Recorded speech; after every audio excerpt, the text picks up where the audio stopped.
Hello and welcome to SLE Equipment here in Nashville, Tennessee. Today we're doing the instructional video for this 8.5 by 12 white with blackout package concession trailer. First thing we're going to go over today is the power supply. So for our purposes today, we are running off of our supplied shore power. So when you're ready to plug the unit in, please make sure your power supply is turned off. It says 240 volts of electricity. It is a very dangerous amount of electricity. We don't want to see anybody get hurt. All right, so better safe than sorry. But first thing you're going to do, take your plug, line up your notch here, slide it in, twist it, and then you can tighten down this ring here just to make sure it has a good grip, doesn't fall off. All right, then connect the 50 amp plug, 4-prong 50 amp plug to the power supply, whether it be a generator or sorry, I had a wasp flying around me there. Whether it be a generator or shore power, connect up, plug in there, and then turn your power supply on. You're ready to go. Okay, so we'll take a quick look around the unit here, kind of go over the highlighted features of the unit. See down the side here. First thing we're going to look at is the 36 by 36 access door in the V-nose. Gives you access to the inside of the V-nose here. Here you can see the 30-gallon freshwater tank. Over here in the corner is the water pump. Back here in the corner, opposite corner, is the 6-gallon water heater. The electrical panel, inverter, and the 12-volt battery, along with the fuse box there for the 12-volt system. So real quick, you can see that green light on the bottom of the inverter. So whenever that light is on, that tells you that the inverter, when it's hooked to a power supply, you'll see that green light. You should see that green light on, and that tells you that the inverter is charging the 12-volt battery here. Okay, and then those fuses next to them, there's a light. If the fuse blows, it will light up next to that fuse, so it's just a good visual indicator as to you having a fuse blown or which fuse is blown. Alright, and then here's the 25-foot power cord for the unit. And then real quick, we're going to go over the plumbing lines you see here, the blue. So this back line here, this is your main supply line coming from the freshwater tank. As you can see, this valve here is in line with the plumbing line. That means that valve is open. So anytime you're using the faucets or on the unit and running the water heater or the water pump, you're going to want to make sure that that valve is turned on and open. This line here, this is the blowout valve or blowout line for the unit for winterization. So you'll get the winterization process in a separate video, but just want to show it to you. You'll simply connect your air fitting here and then follow the steps in the video. As you can see, this valve or handle is not in line with the plumbing line. That means that valve is closed. And then this line here, it goes through the floor and out through the bottom of the unit. That is the drain line. So you would open that valve if you wanted to drain the freshwater tank on the unit. Okay, and then of course you can see the bottom of the sink and the plumbing here inside the unit. All right, we'll move on around here. Next up, the water access panel here. So when you get ready to utilize your water, simply open that door. If you're filling the freshwater tank, you're going to remove this cap, twist it off, insert your hose here, fill the tank. Once done, remove your hose, replace your cap, and you are good to go. All right, and then if you're using a pressurized system, you're going to do that here. So you're going to remove this little rubber cap here. This is a typical garden hose fitting, so just attach your hose there, turn the water on, and now you have access to the pressurized system. So the pressurized system bypasses the freshwater tank and supplies water directly to the water heater and the faucets there. All right, and your key to the water access panel there will be hanging around the faucet inside the unit. All right, next up, we're going to take a look at the waste tank drain. So the waste tank drain, this is simply remove this cap or this cap depending on which size hose you're using. This cap is for like a garden hose, and then this is a 3-inch hose that you can buy on Amazon or any RV and camper store. All right, so you're going to remove whichever cap you're using, attach your hose, and then once you're attached, slide this valve out to the left here. That'll open up the drain, allowing the contents of the waste tank to drain out. Once complete, push that back in place and then replace your cap.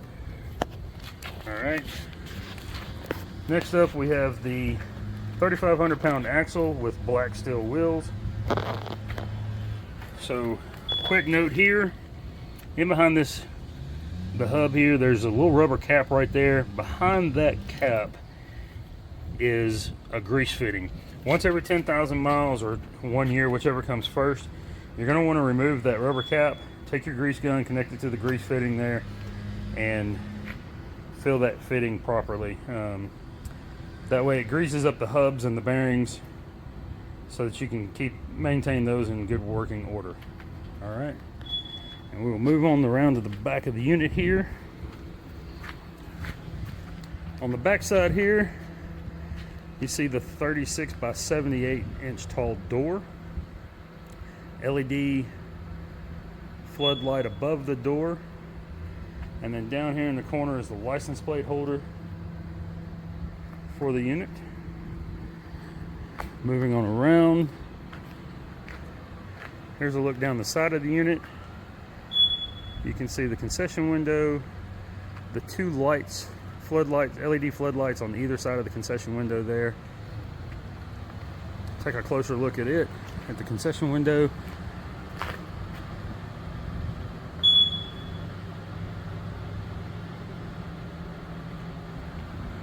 Flip up counter, I'll show you how to operate it.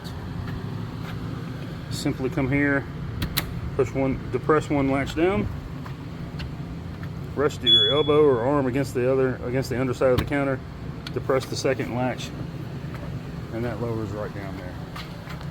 And I do believe this is a 6-foot window in the unit here. All right. And then moving on around, we're back up at the front here. So the last or next thing we're going to talk about, you see here the 100-pound propane tank inside the propane cage. Has the regulator and gas hose on it. So before we get into the operation of the gas, first thing we're going to do is go back inside, or go inside the unit here, and go over first steps. All right. So first step, before turning your gas on, you're going to want to make sure that your concession window is open.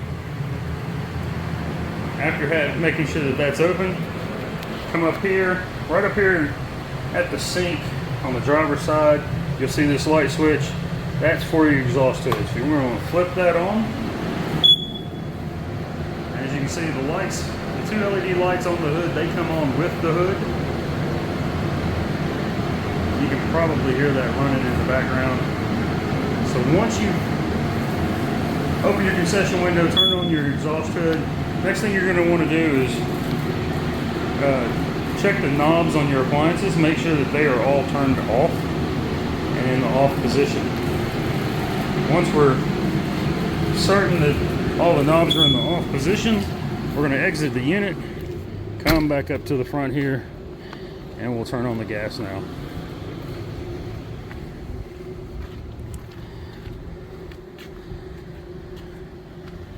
So when we get here, we come to the valve here on the propane tank, turn it on, open it fully. So open that valve all the way up. Once you've done that, then you're gonna come here to this valve, you're gonna flip it up, all right? Sorry for the shoddy camera work there. Flip this blue valve up. Once that's in line, that shows you that the valve is now open. So a couple things I want to note here. When you first turn on the knob for the propane tank, there's a vent right here on the back side of the regulator. You're going to want to listen, make sure you don't hear any hissing of gas coming out of there or smell a strong or abnormal amount of propane coming from there. If you do, that's a good sign that the regulator is potentially damaged, so you're going to want to turn this back off. Also, with this valve, when it's in the off position, when you turn that valve on and you get it in line here, you'll hear an initial whoosh of gas come through here. You should not hear gas continually running through this line right here. If you do, turn this back off, go back inside the unit, check your appliances, make sure that all your knobs are in the off position. If they were when you get in there, you most likely have a leak somewhere, okay? If one of them was not, turn it to the off position, come back out here, turn this knob back up, listen again. If you hear gas continuously running, turn this back off, turn the gas off on your propane tank. You're going to need to contact your local gas company, have them come out and service the unit just to make sure that there's no leaks, and if there are, or the regulator's bad, whatever, have them make any necessary repairs. The gas is the most dangerous system on this unit, not something you want to play around with, okay? So, and real quick, I'll show you one area of concern. If you have a leak, so you can see here the gas line runs down and goes underneath the trailer there. So with that gas line running underneath the unit, it does leave the possibility that road debris, whether it be rocks, rubber, wood, whatever could be on the road, could kick up off the road and strike the gas line, thus potentially damaging it and causing a leak in the unit. So like I said, if you hear that continuous flow of gas there, contact your gas company, have them come out and service the unit and make any necessary repairs. But for our purposes today, we've turned it on, everything checks out, working as it should. So we're gonna go back inside the unit. At this point, you're now ready to fire up your appliances, okay? To start your appliances, you will need like a barbecue stick lighter. It seems to work the best. And you're simply just going to light the pilot light on all of your appliances and get cooking, make some food, sell some food, and make a whole lot of money hopefully. So, but just want to emphasize how important it is. Do not be inside the unit with the appliances, the gas turned on or the appliances running without the exhaust hood being open and your concession window being open, okay? All right,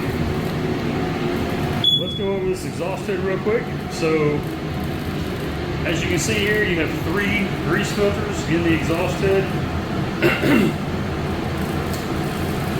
Once a week, you're going to want to remove those grease filters and remove your rail here, your grease rail. So right now the grease rail is zip tied to the hood. When you take possession of the unit, you're going to want to remove that, and then it's got a couple little notches on the rail that mount up on these little studs here. There's one there and one right here. So you're going to want to mount that grease rail. Once a week, you're going to want to take the grease rail off, take your grease filters off, wash them with just a good soap and warm water, and then underneath this piece of paper here, wrapped up to that air filter, there's a grease cup there. That's going to mount right here, and that grease that runs off the rail will fall into that cup. So you're probably going to need to wash it more often than you do the grease rail and the grease filters, but again, soap and warm water take care of it, no problem. When you put these filters back into place, I'm going to turn this hood off so I can demonstrate this for you right quick. It's a little easier if you don't have it suctioning against you. So when you put these filters back into place, or when you take them out, all you're going to do it with this one here. So you're going to just grab the filter, raise up, tilt out, and then lower down. Okay, and to put it back in, just reverse operation. Insert it along the rail there, push in, and then lower down into it. Now this one's sitting a little wonky here because of the zip tie there, but just wanted to demonstrate that for you. So, and then once you have your grease filters in place, next thing you want to do is close up any gaps.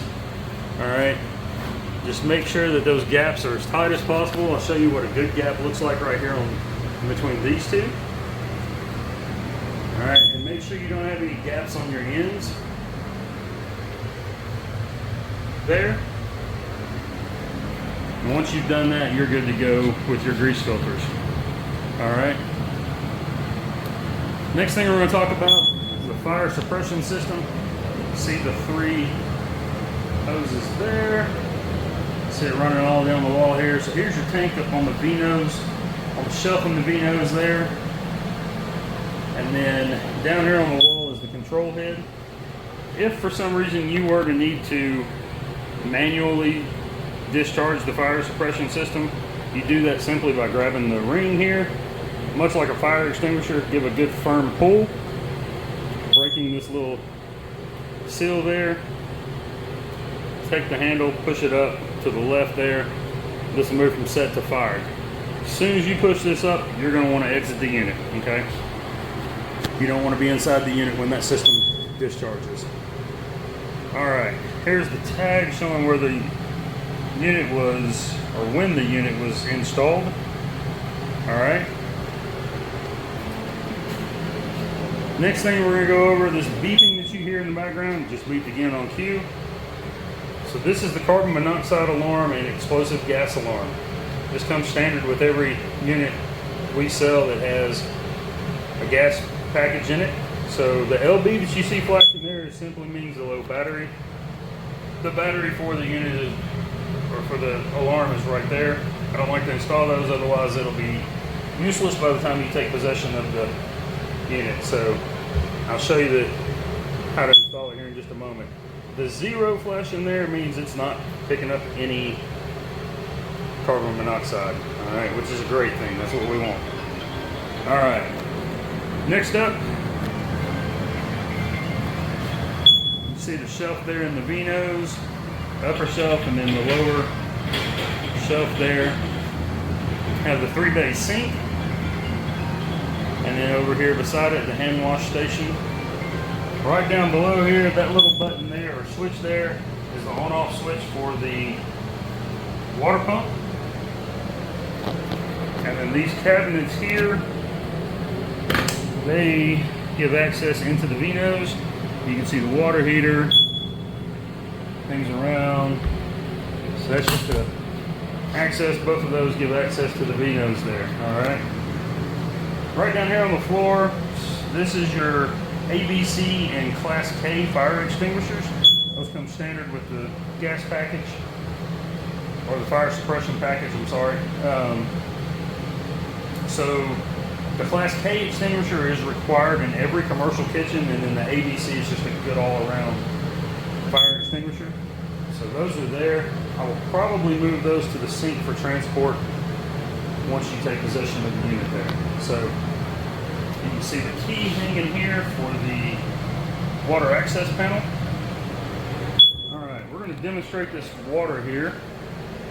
So before turning your water faucets on, make sure that this water pump switch is in the on position. Then come over and turn your water faucets on. Alright, we've got a good steady flow of water from the cold side there. And then we're going to test out the hot side. Yep, good hot water. Definitely hot. Great on a hot day like today. Alright, I'm going to give a quick reading here, just to show that the water heater is functioning.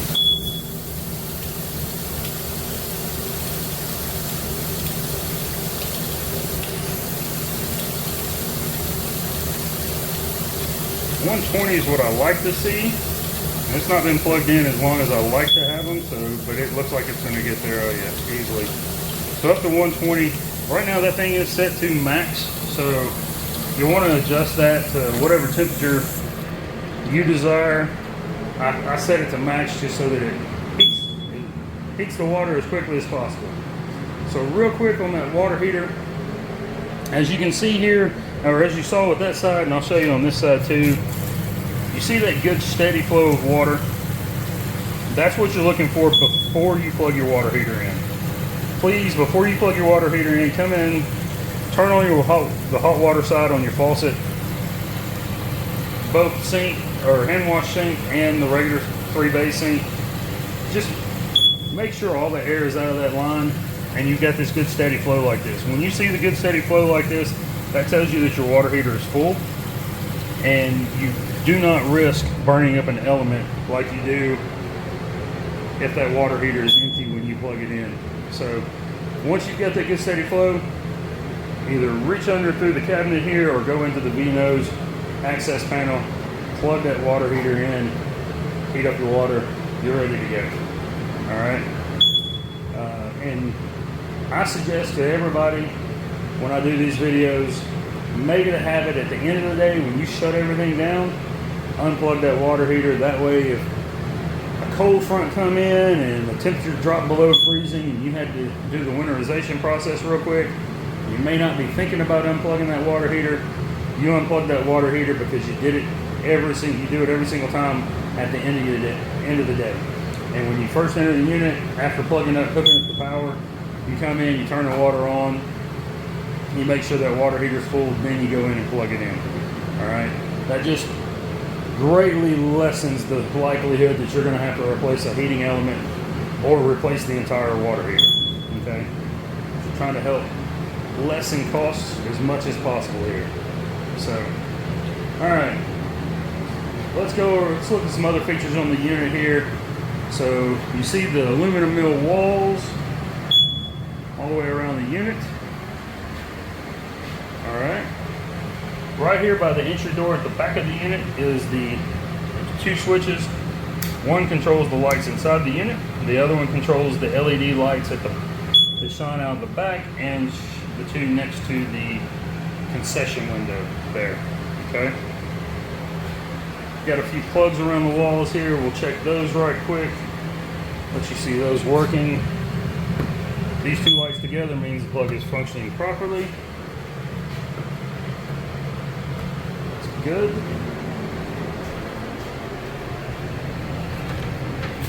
I thought there should be a plug up there.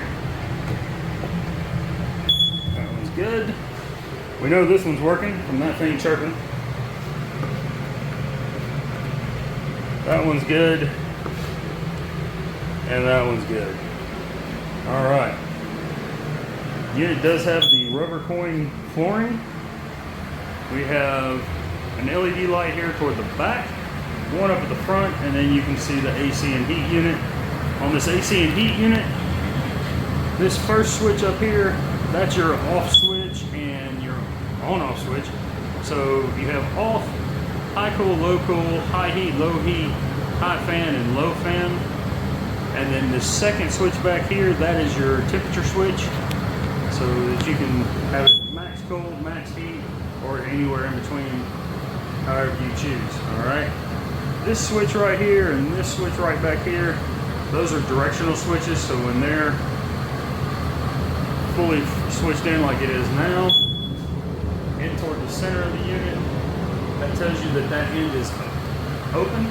So right now it's blowing air out of both ends of the AC unit. You can turn one, switch one end the other direction, closing off that end and only allowing air to come out. Not a bad suggestion to switch off this end. It's closest to the hood there, because all that cold air that comes out of there is just going to get sucked right out of that exhaust hood. So you may just want to have this end open, blowing cold air toward the V-nose. That way it helps keep the unit a little cooler. You maintain a little more of that cold air there. Okay. That looks to be it for this unit. One last thing I do want to go over, or a couple last things. So shutdown procedures for the gas.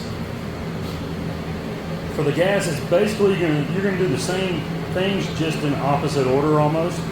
So the first thing you're going to do is come to your appliances, turn all your knobs to the off position.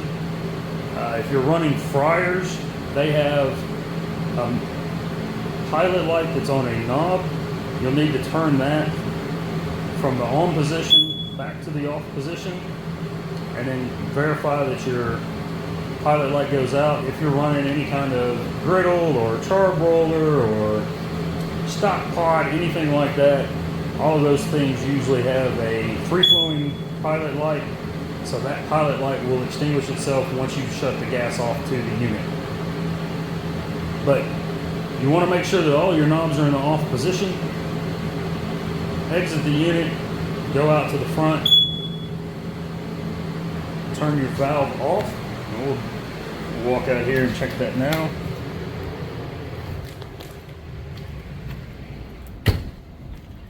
So once you know all your appliances are turned, knobs are turned to the off position, come back here, turn this valve like it is now to where it's not in line with the gas line, showing you that that valve is closed, and then come here and close this valve by turning it toward this back section right here, okay? So you're going to turn that all the way off. Once you've done that, then at that point, now you can turn off your exhaust hood.